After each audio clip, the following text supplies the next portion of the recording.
It's Black Friday season, and the deals and discounts are crazy right now. However, it's not always easy to know which portable power station is right for you. We've seen a lot of comments of people asking, so let's break it down in just 3 simple steps. Starting at number 1, you'll need to determine how much power you need. Electronic devices and appliances can vary widely in how much power they require. For example, different phone chargers output generally anywhere between 12 and 30 watts of power. However, refrigerators use anywhere between 300 and 800 watts of power. Your use case will determine a lot about which power station you need. If, for example, you plan on using your power station for day trips and need to charge multiple cell phone batteries and maybe a laptop, you won't need a power station with as much power output as someone who needs to power an entire home during a blackout. You can take a look at this chart right here to see the average watt output for various devices. If your appliance's power requirements are in volts and amps, you can calculate its running wattage with the following equation. Volts times amps equals watts. For example, if your coffee machine says that it uses 120 volts and 10 amps, that's 1,200 watts. In front of me, I have the Mega 2, which supports 2,500 watts of AC output. I also have the Exodus 600, which supports 600 watts of AC output. Now, let's see what these power stations are capable of. If I plug in my 1,500 watt air fryer and my 100 watt desk lamp, the total combined wattage is 1,600 watts, which is lower than the Mega 2's rated output of 2,500 watts. As long as the combination of all devices' wattage doesn't exceed the power output of the power station, the devices should run just fine. The same goes for the Exodus 600. I'm charging my phone and one of the lights we're using for this video at the same time.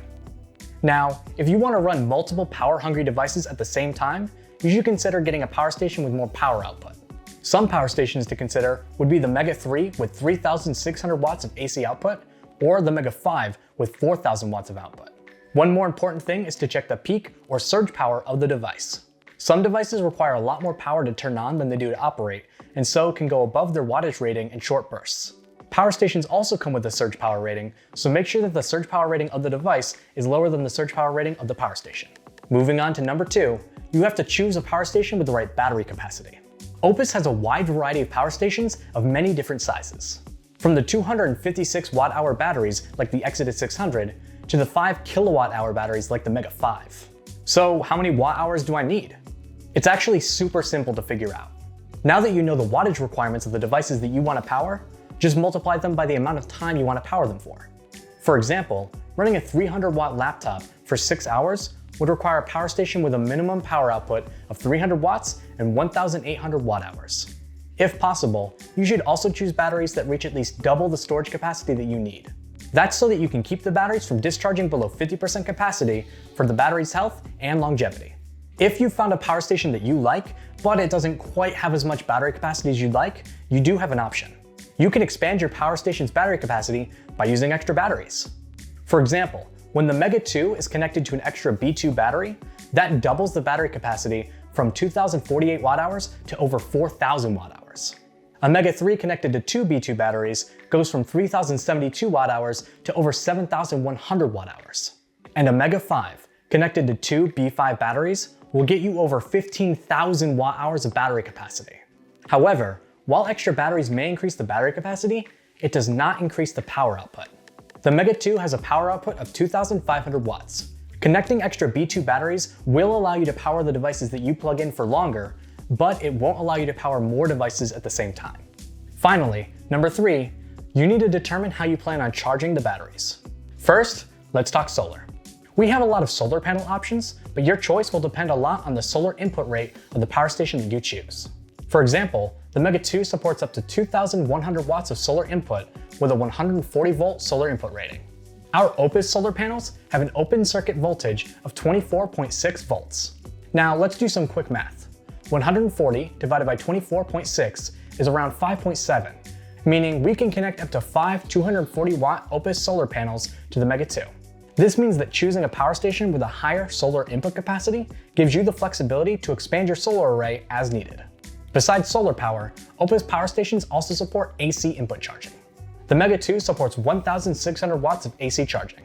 This can also be combined with the solar charging to give you 2,100 watts simultaneously. This allows the Mega 2 to charge up in just 36 minutes. Combining charging like this is super helpful, making sure that you're prepared for your power needs in as very short amount of time as possible. Now, we get asked a lot of common questions, so we've decided to compile some of them together to give you some quick fire tips. How should I store the power station when it's not in use? You should keep the battery charged to around 60 to 80% and charge it every 3 or so months. Make sure to keep it in a cool, dry place and away from any corrosive substances or heat sources. When should I recharge a battery or power station? Generally, you should let it run until you see a low battery indicator and then charge it. Can I use a third-party solar panel? Most solar panels should be compatible, but you should make sure that the voltage of the third-party solar panel matches our power station. If you're going to be using a third-party solar panel, you just need to make sure that the OCV doesn't go over the maximum solar input voltage of the power station that you're using. We recommend using OUPES solar panels for OUPES power stations for the best results. Third-party solutions may not be as efficient. Are the solar panels waterproof? Our foldable solar panels do have some waterproofing, but it's best to avoid rain. Long-term exposure will reduce its charging efficiency. Can I use an extension cable with the solar panels? Yeah, but you should just know that longer cables might slow the charging a little bit. Do the solar panels work in cold weather? Yes, they do, though heavy snow may cover the panels and reduce effectiveness. They maintain 20% efficiency and work between 14 degrees and 158 degrees Fahrenheit. But you should expect less power during the winter just due to the days being shorter.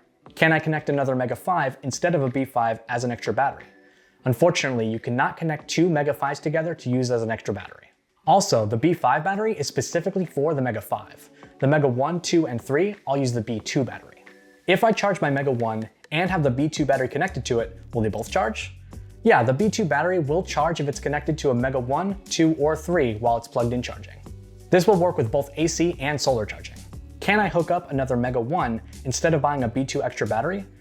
Theoretically, you can hook 2 Mega 1s together, but it will be way less efficient and will lead to a significant energy loss.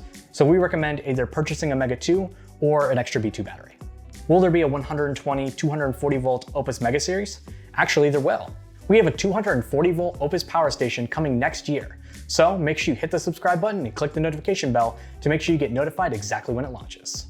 I hope this video helped you determine which power station is right for you. If you have any questions, make sure you leave a comment and we'll be sure to answer them. Don't forget to like and subscribe to see more videos like this one. Thanks for watching. We'll see you next time.